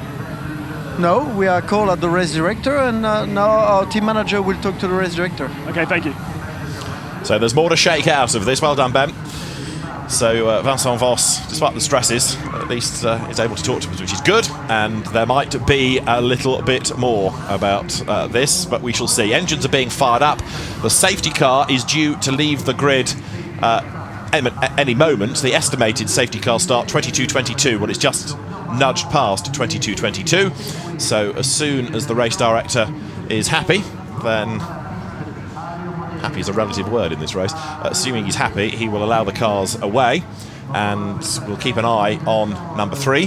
What Vincent Voss wants is for the car to leave the pit box. You have to push it out of the garage, fire it up on the apron, and then he wants it to be able to drive down the pit lane and join the queue. That's not Let's a healthy go back sign. down to Ben. He's got more news, Ben. Yeah, just very interestingly, we're going to expect to see a lot of pit stops when we go green again. Teams and drivers putting on helmets, getting tyres ready. For some reason, they feel the need to get those drivers out of those cars, or at least out of the overalls they're in, and get a new set of boots on the car and refresh everything, even if they've only done a couple of laps. Okay, many thanks for that. So yes, get fresh drivers, fresh mindset, fresh tyres, fresh, go racing. Yeah, I think that's a very good move. The drivers have been hanging around, with probably very wet overalls, underwear. The temperature's not cold, but it is dropping, and of course, you want to get out of those overalls and get fresh overalls. Get the old ones cycled through. Most of the teams will have dishwashers, but washing machines and spin dryers to cope with the demands of running minimum 3 drivers per car, in some cases 4. The new estimated safety car start time to be given soon, so something has occurred that's just going to delay matters a little bit. It might be that the race director is now busy talking to Team WRT, and he needs to get that done before we can get the race underway, but maybe I'm being flippant in suggesting that. But the RACB official is there, and as soon as Vincent Voss gets the signal, I think he wants the guys to put the tyres on the car, drop it down and get it down the pit lane, but I don't think he wants to do any more work on the car for fear. Right, yes, safety car moves. So now, if the signal is given and the cars are moving, now he feels it's acceptable that the race has restarted to do fresh work. Yeah, and they're bringing the car out, and they'll rotate it on those dolly wheels that they use. Then air jacks will go down, the dollies will be removed, and this car was, or what technically still is the lead car, won't be when it does its drive-through penalty, we assume. So they're trying to mitigate the time lost by maximising every opportunity they have within the rules and regulations to get that car reserved or get it serviced and back out on the track. So it's a safety car start. Whether you call this a continuation of the earlier safety car period or a fresh one, well, if it's 5B or 6, it's the restart behind the safety car. There you can see others that came in under the red flag. So there are 4 of them. What have we got? We've got Ferrari at the front of the queue. The Team Parker Racing Audi is the second one there, I think, looking at the livery of it in the gloom. And those cars will join in as soon as the signal is given at the end of the pit lane. It's been the most remarkable race for really all the wrong reasons thus far, but with 18 hours and just under 5 minutes to go, cars are circulating again. So that has been just about shy of an hour of red flag. Yeah, I mean, we had the safety car period prior to the red flag. We will put another 15 or so, 20 minutes of that. So this has been an extremely long intervention for very solid reasons. Yeah, the flag came out at 21:26 or thereabouts, and it's 22:25 now. So as I say, the best part of an hour, and here we go once more, and keep everything crossed that it's going to be a much calmer, much smoother, and an exciting continuation of the Total 24 hours of Spa. And it's a good sight, isn't it, to see cars moving once again, and we wish, as I say, all the drivers well after the dramas of the first few hours. Yeah, I mean, we've seen some of the worst accidents that I've witnessed, particularly the accident up the top of Radio, where the one car stopped, spun in the middle of the racetrack, and then people avoiding action, and bits of cars being struck by other cars, and it was a sight that really you do not want to see at any racetrack. There is, just going back to sights, I know we're behind the safety car, but it matters little in this context that I'm about to offer you. There is something magical about racing cars at night. That is one of the great sports car shots, no matter what the venue is, but a long line of cars in the dark with the lights on. It's just, again, for me, part of the charm of a race like this. It's a fabulous spectacle. Unquestionably, 24-hour races have got a magic which is specific to the duration of the race, albeit in Europe at places like Spa or Le Mans or the Nürburgring, or, for example, Daytona 24 hours in Florida. I think Daytona's a great race. You've got the combination of the bank circuit plus the infield, which offers in itself totally different challenges to those that we have here at Spa or Le Mans or even the Nürburgring. And again, weather is a factor, not because of rain particularly, although rain did interfere with some of the races recently, but largely to do as you come out of the night time, as number 2 Audi comes in. This is the car running in 5 for Augusta 5 was getting out of it, marked faster. No, it's not. Yeah, that's a faster. Yes, it is, yeah. And that's in 4th place. Yeah. Or was when it came in. But there is this magic. I mean, when I went to Le Mans for the first time, 1973, as a driver, it's overwhelming. The scale of the event, the scale of the circuit, the atmosphere, and you can, as you come up onto the Dunlop Bridge and drop down. In my day, we didn't have the modern circuit that is current, and you drop down into Terre Rouge, and you would smell the burgers or whatever were being cooked, and the atmosphere, the whole feeling of the funfair, the big tower. I mean, it was just magical. And to finish, I only ever finished Le Mans once. I finished Daytona in '88 in Jaguar, but finishing Le Mans is a very special feeling. You really only begin to appreciate and understand what that represents by making a finish. If you haven't finished the race, it's just another race that you didn't finish. And then, frankly, in my case, if you were out of the race, get out of the place. There's no reason to stay. Of course, it's funny, isn't it? I mean, races like Le Mans or other 24 hours have an appeal for certain drivers, and they are dragged back to them year after year after year, and others just do not like them whatsoever. Well, my view about drivers who effectively have retired from motor racing is either you're a professional racing driver, having been one, or you're not. And I don't feel, and this is a very subjective view, that you should dip in and out because you can't really get over the fact that you're not a professional driver anymore, or you think you really still want to do it. Yeah. We're watching here a race which has been the most difficult race in many, many years that I've been involved in broadcasting in. And there's a whole range of quality of drivers. And if I was to jump into a GT car, I could drive it, but I'm not a professional driver. And therefore, if I can't compete at a level I was competing at the point when I was an active driver, I choose not to be a racing driver. Sure. Partly because as you get older, reactions, eyesight, lots of other factors have a bearing. But it's like doing anything. It's like riding a motorbike, for argument's sake. If you ride a motorbike day in, day out, it's a second nature aspect. You do it without thinking. If you ride it at sunny days and Sundays, you're a liability. Yeah. Especially if you get older. Yeah. More pit stop cycle through. Louis Machiels has brought 53 Ferrari in. I think 2 or 3 years ago that he had his black flag exclusion from the race when the car repeatedly ignored a drive-through penalty because his radio was broken. He didn't get the message, and eventually the then race director Eduardo Freitas lost patience and called him in and stopped him, and that was the end of that. But Louis Machiels for the last couple of years has been the Pro-Am champion. Louis Machiels and Nick Homerson, they didn't win it last year, but the previous 2 years back-to-back Pro-Am titleists. I saw the Motorbase Aston just up further up the pit lane there, ready to go back out again. And we've got the cars then working their way down the pit lane, ready to rejoin. The ART Grand Prix mechanics hard at work on the left. Look with the MP412C. Those cars are being held because the next pass of the safety car queue has got to be completed, and then they are allowed to go racing once again. So this is our 6th safety car period. We've got the cars queued up behind it. There is the third placed in Gentleman Trophy Ferrari, having a new set of Pirellis put on. Everybody runs Pirelli tyres, by the way. You don't have a tyre war in this championship. Everybody runs on Pirelli rubber, the company having come in last year to supply everybody. Yeah, and I mean the benefit of that is that everybody's working from the same tyre company, but principally it keeps the cost escalation of a tyre war in control. Everybody in modern motor racing is trying to find a way to cap costs, and by having a single tyre provider, in this case Pirelli, that is one way of avoiding an escalation which just runs away. 35 Nissan into the pit lane. That was the car that got tagged into a spin early in the race, wasn't it, when Katsumasa Chiyo was nerfed. In comes 8 Bentley, which has got Antoine Leclerc getting out of it. Yeah, it's down in 43rd place.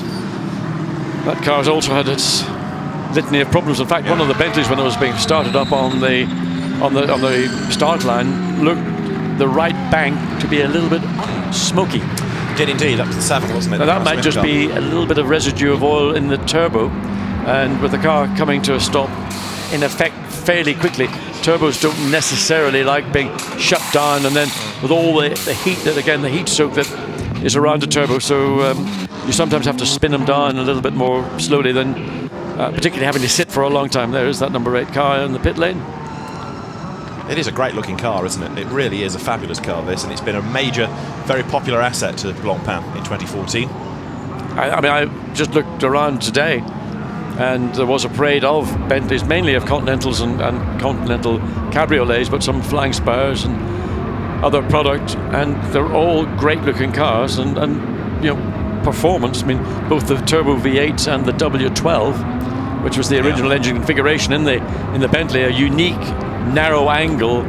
It's like 2 V6 engines, narrow angle V6 engines with a common crankshaft. I mean, what a piece of engineering. The beauty of it is it's compact and light. I know that Bentley had that Le Mans win, but in a prototype car it's rather hard to see a Bentley underneath it. This looks like a proper Bentley. It is, and that's why I think that this form of motor racing, particularly this event, is the most pure 24-hour race of the calendar.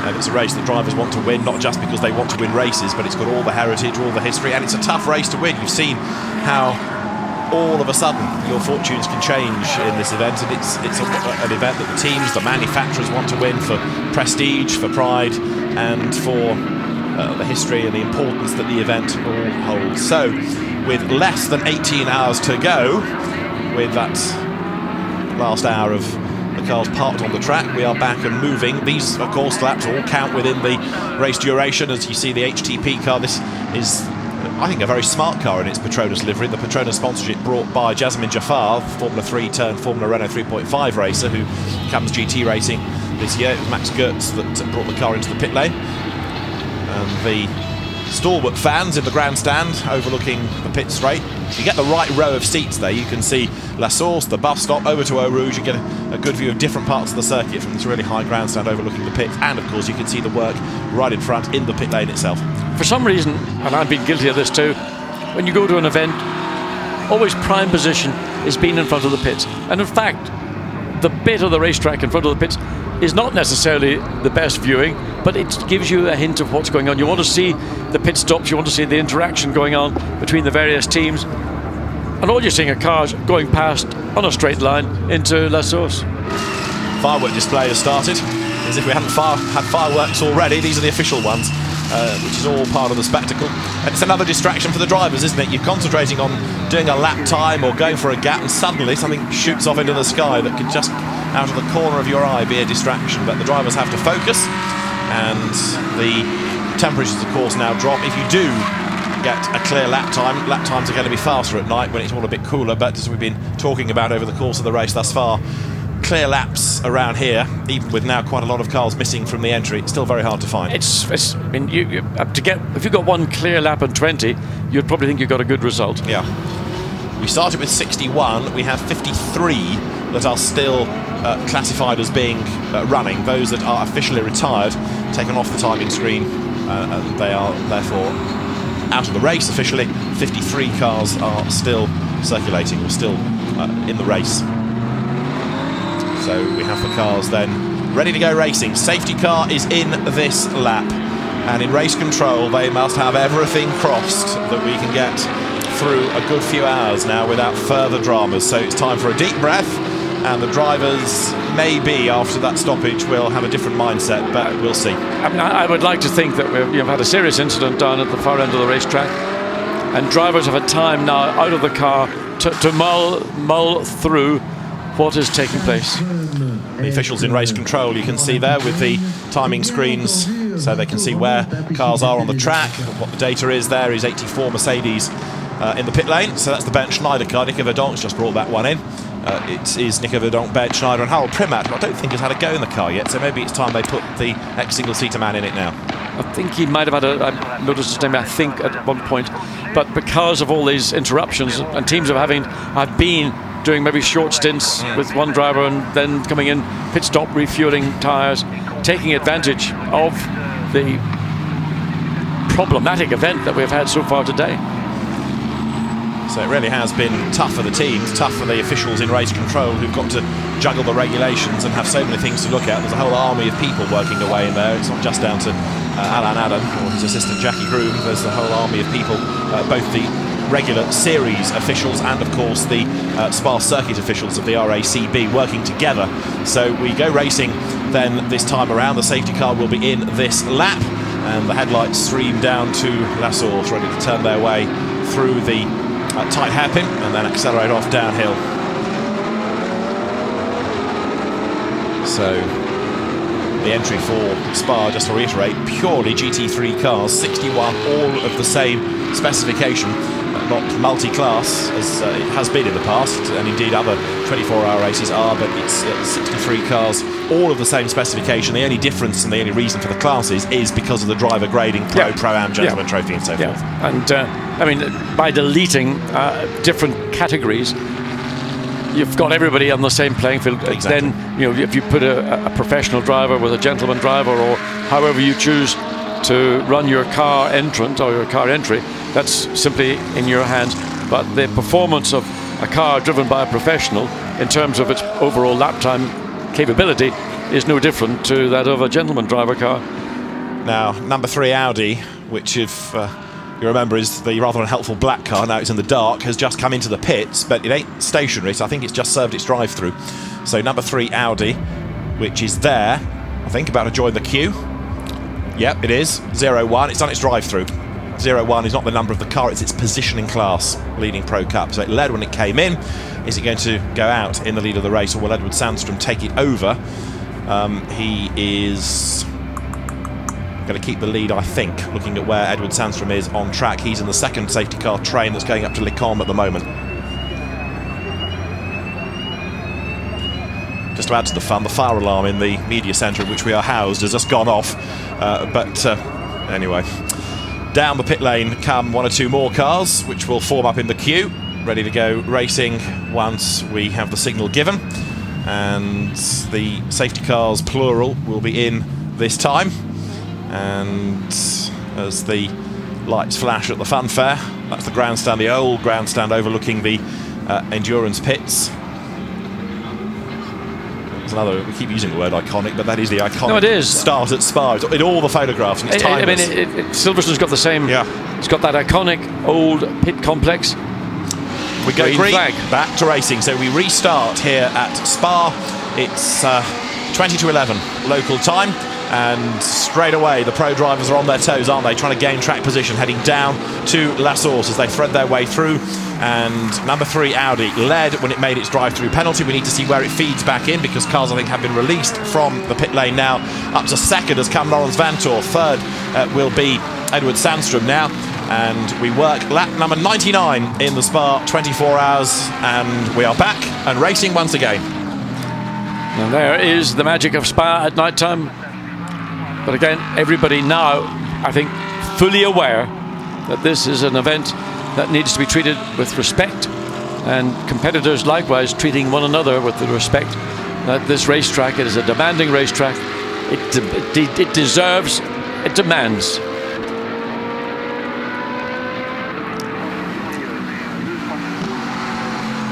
Interesting, I wonder, some of the issues and problems that some of the gentlemen drivers have being able to identify a car coming behind them. In other 24-hour races, you've got different coloured headlights denoting the different categories. I wonder, would that be something that would be helpful?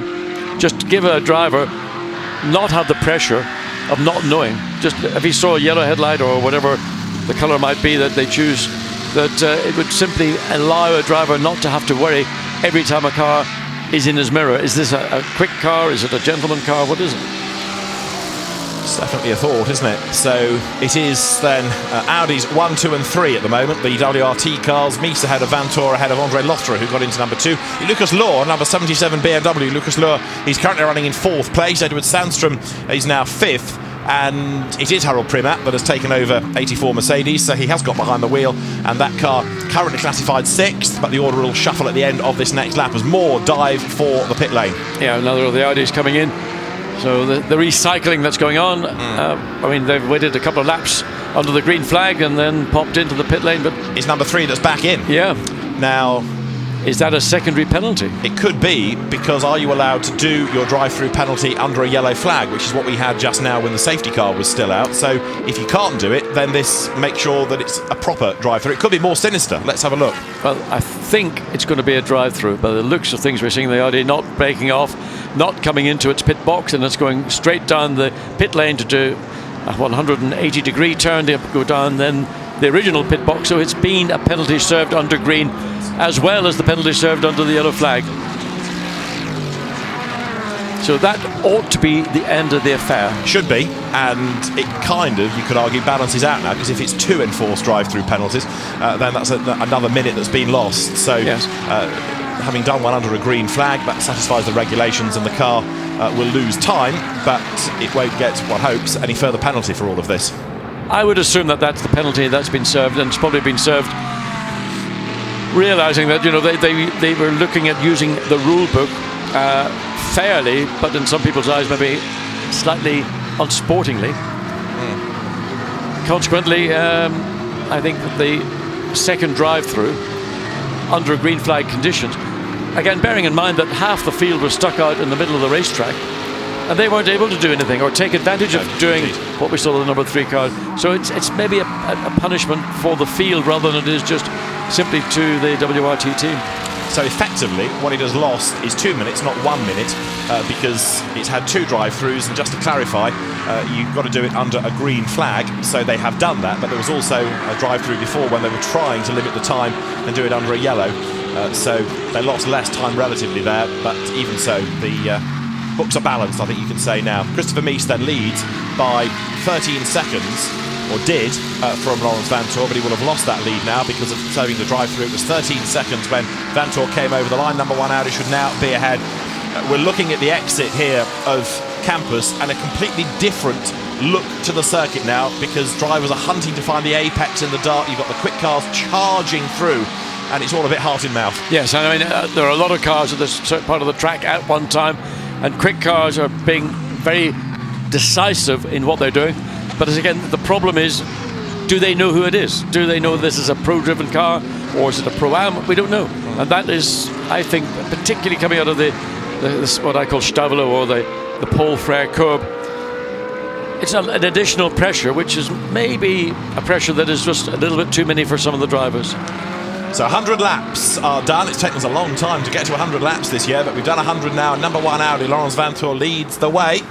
And it's building up, isn't it, now, I think, for this Inter-Nissan Audi fight. The real question is whether 77 Lucas Luhr can go with them, whether that car can continue the pace over the course of 24 hours. We know the Audis are quick, and normally they're pretty bulletproof.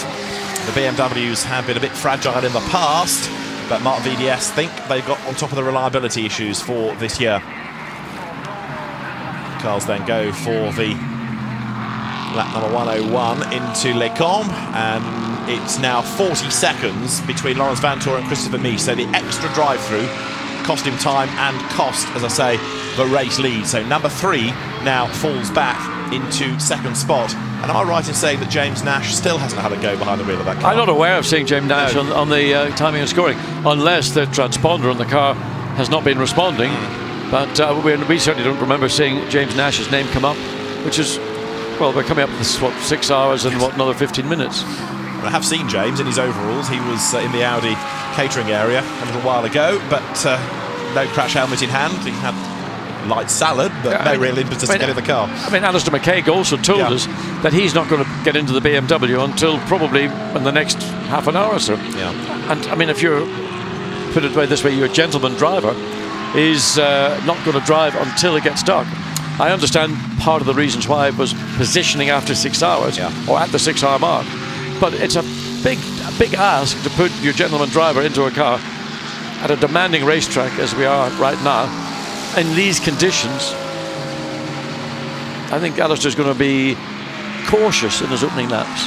Would go along with that, and you would not blame him at all, would you? Not on the least. Just to pick up on what John's saying about positions at 6 hours, you get points. If you're in the lead, you get 12. Effectively, it's half points. So there are points on offer at 6, 12, and then the 24-hour mark. So for those that are treating this as effectively 3 rounds of the championship, which is point scoring wise what it effectively may well be, then you need to get the car up into a good position at those 3 crucial periods. So never mind just trying to win the race, you've also got to be up there for the 6 and 12 hour elements as well.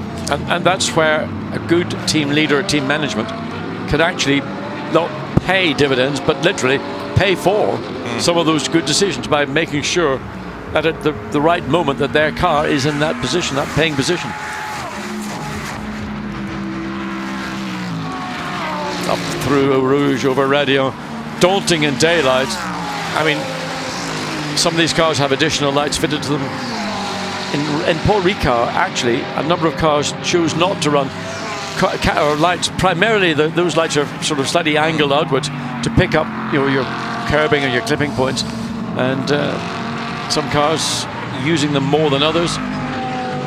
What do you have to do differently as a driver at night, apart from just sort of hunting for apexes and being more attuned? But I mean, do you have to change your driving style much, or I would think that you become a much more smooth driver. All your, what's that, sparks coming off just through Eau Rouge?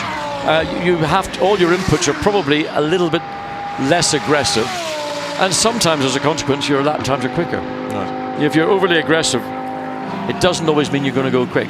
You might think you're trying hard, but sometimes you're going slower than you might do if you were a little bit more thoughtful and progressive in everything you do, steering inputs, braking, and picking up the throttle.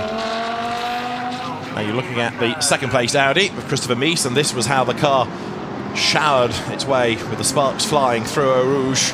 It's on, of course, a pretty heavy fuel load still, but with its soft suspension, it really bottoms out as it goes through the compression. Yeah, well, that's the effect of the compression, but certainly a lot of sparks. We didn't see any of those sparks in the daylight hours, but nighttime, of course, is going to be extremely well picked up by the cameraman out at that point in the racetrack.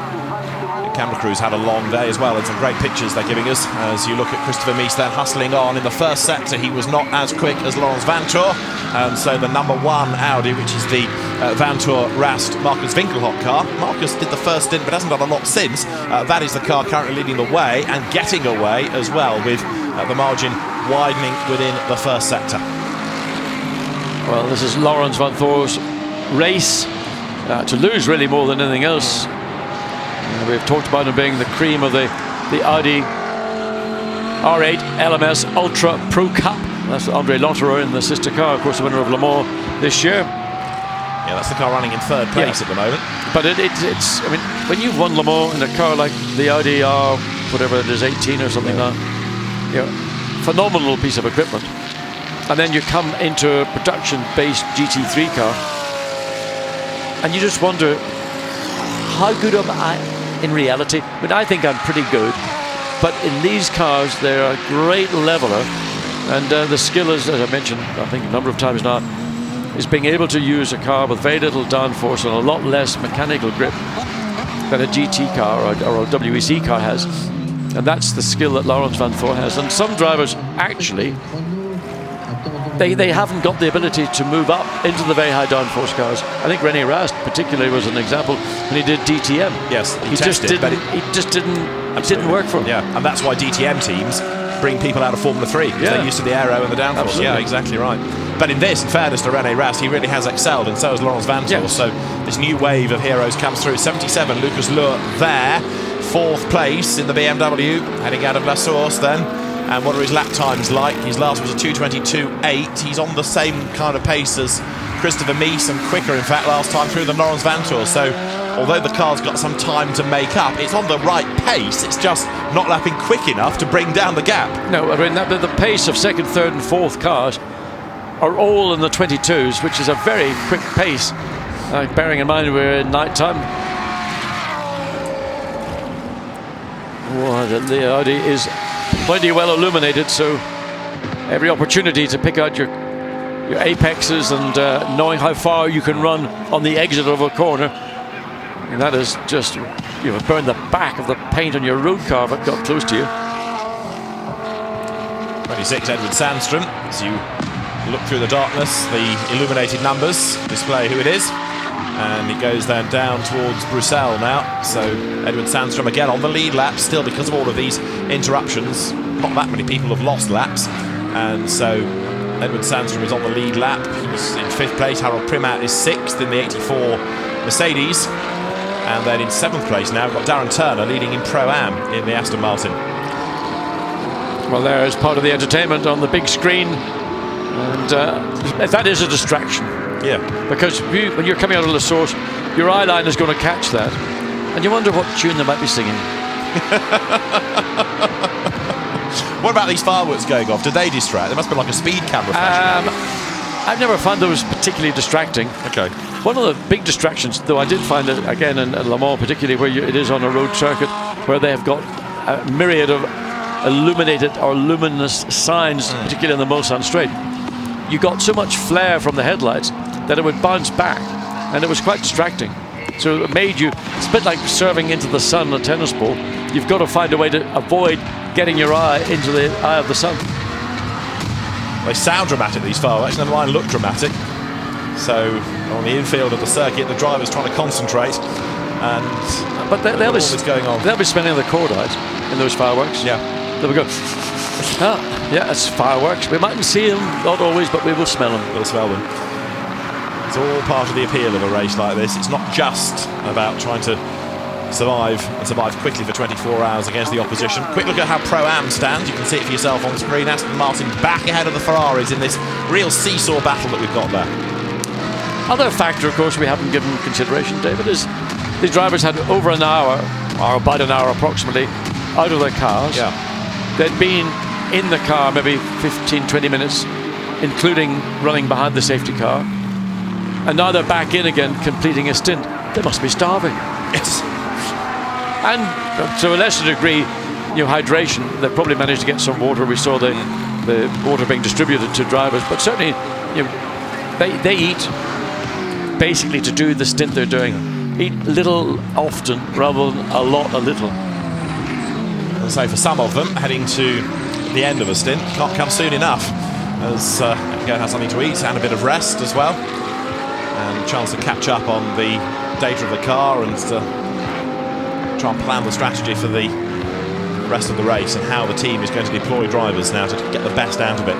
So we are about 5 minutes, I should say, away from 11 o'clock local time here. 1 or 2 cars being told to check their lighting, because if they're not illuminated properly, then they've got to come in and get it fixed. 43 is one car being warned about the lights, which is the SRO Motorsports BMW that went off into the gravel, and 49 is the other, the AF Corsa, so-called American Ferrari, the Howard Blank car. As in the meantime, the cars work their way to Le Mans. Number 1, so Laurens Vanthoor is still the race leader. There he is, and turns his way up through the double right at Bruxelles, heading downhill, and we're back up and running. We've got the race then now with the fireworks, and the race on lap number 105, looking at the moment pretty good for Audi. Yes, I mean they've got a very strong hold on this race, top 3, and it's Lucas Luhr chasing forlornly almost to a degree, and then he's got another Audi of Edward Sandstrom, my pick to be the winner of the event, in 5th place. So as you look at the cars pouring their way downhill, threading their way through traffic in many cases, Laurens Vanthoor continues to lead the way, and he's getting away. In fact, Christopher Mies not being able to match him in the sectors. Now, is that because he's in traffic, or is that because of pace? I think that's traffic. Christopher Mies is just dropping away a touch on this 105th lap of the race. Laurens Vanthoor leads Christopher Mies, leads André Lotterer. It's Audi's 1st, 2nd, 3rd. It's BMW 4th in the hands of Lucas Luhr. Let's just look back at how we got to this point. The highlights of the event so far began in the bright sunshine when Felix Baumgartner, the space diver, waved them away, with Laurens Vanthoor from pole position taking the lead as soon as the race got underway. With him on the plunge downhill, the Ferrari of Alessandro Pierguidi. The first casualty came when Daniel Zampieri spun the Ferrari. There was contact between Stefan Mucker and Nick Katzberg that put the BMW out wide, and there was damaged steering for Bentley number 8 that was then a pit caller. Pierre Hershey spun the Ferrari turning out of La Source. Marco Ciocci had a puncture. He brought that car into the pit lane, and the bodywork was attended to, and a new tyre, a new Pirelli put on the car. Great battles ensued out on track, Audi taking on Bentley. Then Kevin S had to pit his McLaren to change a fuse himself before he could get back to the pit box. Kepler Masaccio was turfed into a spin by Martin Ragginger. Ragginger's Porsche had dramas later on. Pit stop started to cycle through. Ragginger spun on his own oil going into Les Cons, and on track the Mark VDS BMW 77, Dirk Werner at the wheel, was working its way through the field, although Bas Linders was not amused about the antics of some of the back markers. Olivier Grutz in the McLaren, for example, getting in the way of Werner, forcing him up onto the curb, and it cost Werner a lot of time that he got stuck behind the McLaren for the best part of a lap. But then the race turned sour. Off went Maliv, Alex Buncombe, masterful avoidance in the Nissan. The first drama attended to by the marshals, but no sooner had the race got underway than Tim Mullen had a sizable accident. The safety car had to be deployed immediately. More pit stops cycled through. It was another lengthy spell. We got back underway immediately. Off the road went Karim Auger.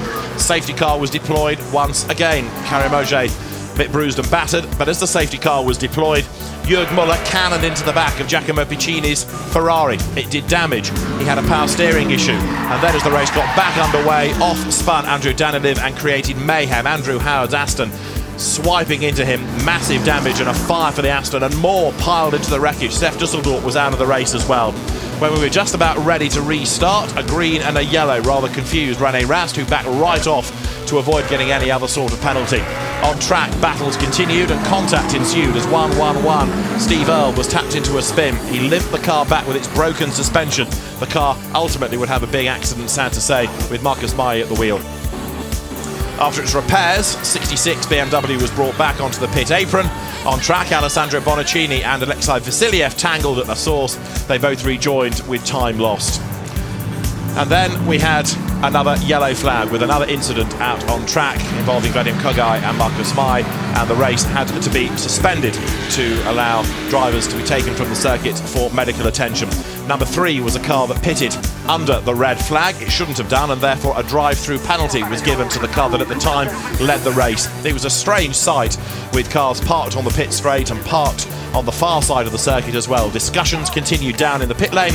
When the race got back underway, WRT carried on working and put tyres back onto its car number 3, which then had to serve its drive-through penalty, and it lost its lead to number 1, ran out of the same stable at the Belgian Audi Club Team WRT squad. So now in the darkness, the fireworks are in the sky, the barbecues are lit, and the race is back underway. The Spa 24 Hours continues here in this 90th anniversary year. Number 3 Audi, having served its drive-through penalty, has now fallen down into second place. It's a race being led by Laurens Vanthoor at the wheel of number 1, car shared by René Rast and Marcus Winkelhock. The story will continue in the morning as we come back on our 8 o'clock local time. But for now, thanks for your company through what's been a turbulent start to the race. From Ben Constanduros, John Watson and David Addison. Bye for now.